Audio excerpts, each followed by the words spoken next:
caen los bonos. Estamos en comunicación con Pablo Moldován, que es economista. Eh, Pablo, bueno, es el efecto Cuca. ¿Cómo te va? Buenas noches. Estamos con Coti y Eduardo aquí en I más P. ¿Qué Y tal? Muy bueno, buenas noches. queremos escucharte. Si A estamos en ver, riesgo o no estamos en riesgo. el gobierno viene tratando de usar un poco los argumentos políticos para enmascarar una situación bastante frágil que viene acumulando en el mercado del dólar, y lo que vimos hoy, que empezamos a ver un poquito también a finales de la semana pasada, es que de a poco se va configurando un escenario que quizás es el peor de los mundos para el gobierno. El gobierno viene tomando decisiones muy agresivas en términos de política monetaria. Esto a veces al común de la gente se le escapa un poquito, pero lo que estamos viendo en términos de tasa de interés, suba del precio de los créditos y del fondeo para las empresas, son medidas realmente muy agresivas y que van a tener un impacto muy fuerte en términos de la actividad. Y el gobierno viene tomando un poco estas decisiones fundamentalmente para tratar de mantener el dólar controlado.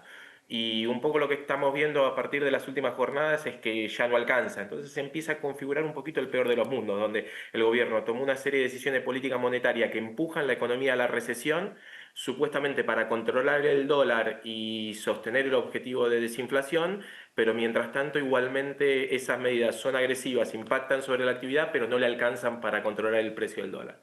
Y un poco como te decía, detrás de eso hay un poco de todo, ¿no? Naturalmente hay un poco de ruido político, en buena medida también basado en que el gobierno viene también articulando su discurso económico muy en función de las expectativas de un triunfo electoral que de alguna manera en las próximas semanas, digo, cambien el horizonte de la política en Argentina, y eso destraben todo, y en buena medida las propias noticias que van saliendo van rompiendo un poco esa narrativa. Pero por detrás de eso también lo que hay es como una base estructural, digamos, práctica bastante más compleja, donde las medidas en torno a la gestión del dólar son todas muy cortoplacistas, y todos los actores en el mercado están esperando sobre todo un cambio de régimen fuerte después de las elecciones, pase lo que pase. Es muy difícil con estas tasas de interés que se están viendo en el mercado que no se espere para después de las elecciones un cambio de esquema, y eso de alguna manera se empieza a cristalizar también en la demanda de dólares. Claro, pero aguanta, digamos, el plan del gobierno hasta el 26 de octubre. A ver, hay que ver y discutir un poco a qué nos referimos cuando decimos que aguanta. Si por aguantar lo que entendemos es que el dólar se va a mantener, digamos, cerquita del techo de la banda o contra el techo de la banda o en esos niveles, cueste lo que cueste, yo creo que el gobierno tiene las condiciones fácticas para sostener eso. El problema es qué va a pasar el día después, y el problema es cuán costoso es sostener ese esquema. Yo creo que en términos de lo que está pasando hoy en la economía, una economía que venía, digamos, desde marzo, abril, en un proceso de estancamiento, con niveles de ingresos que venían realmente muy golpeados y con mucha heterogeneidad, además, con muchas dificultades en algunos casos para recuperar los niveles de ingresos incluso de finales de 2023, bueno, a esa economía haberle imprimido un sesgo de política tan contractiva, para tratar de pelear algunas décimas del índice de inflación, yo creo que puede ser muy complejo. Entonces, de vuelta, para mí ese aguanta depende a qué nos referimos. Si nos referimos a el dólar y la inflación, yo creo que probablemente el escenario sea que sí, que el gobierno pueda sostener con mucho costo y con mucha incertidumbre y con jornadas un poco como la que vivimos hoy, sostener, digamos, los pilares de su esquema, que son un dólar que no supere el techo de la banda, y una inflación que no se descontrole.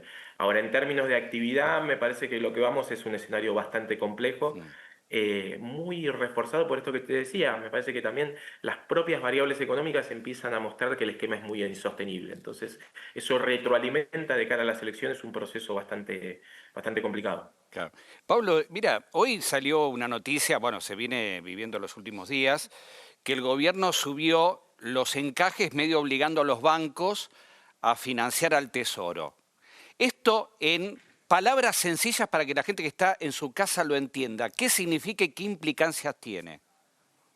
A ver, las implicancias tienen que ver fundamentalmente sobre el costo de fondeo. Es decir, lo que vamos a sentir todos es la continuidad de este proceso donde las tasas de interés están altísimas, donde a las empresas les cuesta cada vez más financiar su capital de trabajo con el descubierto en la cuenta corriente de los bancos, a las empresas y a las personas les cuesta cada vez más renovar los préstamos. O sea que en términos concretos lo que hay es un apretón sobre el crédito que va a ser muy duro y que además llega después de un proceso donde el crédito venía siendo muy dinámico, con lo cual a los que se animaron a tomar un crédito o que lo tuvieron que tomar de alguna manera por alguna situación de fragilidad de sus ingresos, este esquema de encajes los viene a poner en una situación muy complicada.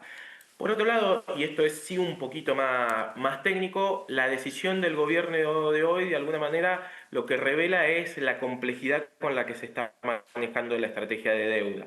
Nosotros veníamos en una dinámica donde cada licitación de deuda al gobierno lo enfrenta a un riesgo de expansión monetaria, es decir, que los bancos decidan no renovar la deuda que tienen con el Tesoro y eso implique mayor cantidad de pesos en la economía. Eso es lo que efectivamente viene pasando y frente a cada expansión monetaria el gobierno viene reaccionando con una suba de encajes, diciéndole, mira, no, esos pesos que te querías llevar no te los podés llevar y los tenés que dejar encajados en el Banco Central. Bueno, ahora lo que pasó es que el gobierno ni siquiera esperó a la licitación, al resultado de la licitación para subir los encajes. Ya está tan convencido que la licitación va a salir mal que subió los encajes antes de la licitación, ¿sí? Con lo cual el escenario de vuelta es complejo en términos de la gestión monetaria y de alguna manera eso ilustra cuán tenso se pone la gestión monetaria sobre la dinámica de los pesos en buena medida porque el nivel de desconfianza sobre la pata de los dólares es muy, muy grande. Pablo Moldován, muchísimas gracias por acompañarnos esta noche y bueno, para llevarnos un poco de claridad sobre este tema. Gracias.